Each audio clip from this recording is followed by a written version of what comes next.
The emergency room was quiet for once. Too quiet. Nurse Rachel had worked the night shift for 5 years, and she knew that when the ER was silent, something was wrong. She adjusted her name badge and checked the board. One patient remained in room 6, Harold Madsen, a name she didn't recognize. She turned to the desk clerk. "What's his deal?" The clerk frowned. "We don't have a Harold Madsen in the system." Rachel's stomach tightened. That was impossible. She had seen the name on the board.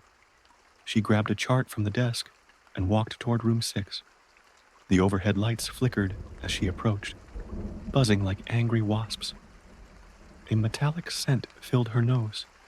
Blood, but old, stale. The door creaked as she pushed it open. The room was dim, lit only by the soft glow of the monitor.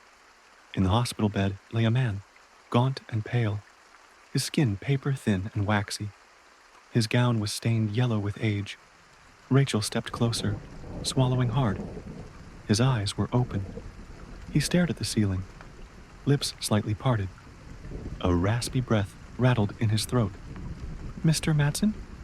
she said, her voice barely above a whisper. His head turned. Too fast. The bones in his neck cracked like dried twigs. His eyes, sunken and bruised, locked onto hers. "You can see me?" His voice was a thin, crumbling thing, as if he hadn't spoken in years. Rachel took a step back. Her instincts screamed at her to run, but her feet wouldn't move. "You're in the hospital," she said carefully. "Are you feeling—" "I never left." The monitor beside him let out a single, high-pitched wail. Flatline. Rachel lurched forward to check his pulse, but the moment her fingers touched his icy wrist, his other hand shot up and gripped hers. "Help me," he whispered. Rachel screamed and yanked away. The door slammed shut behind her with a deafening bang. The lights flickered violently. The room felt smaller, suffocating. She scrambled for the emergency call button, but when she pressed it, nothing happened. "You have to help me," the man rasped again, his voice growing stronger. "They forgot me. They left me here."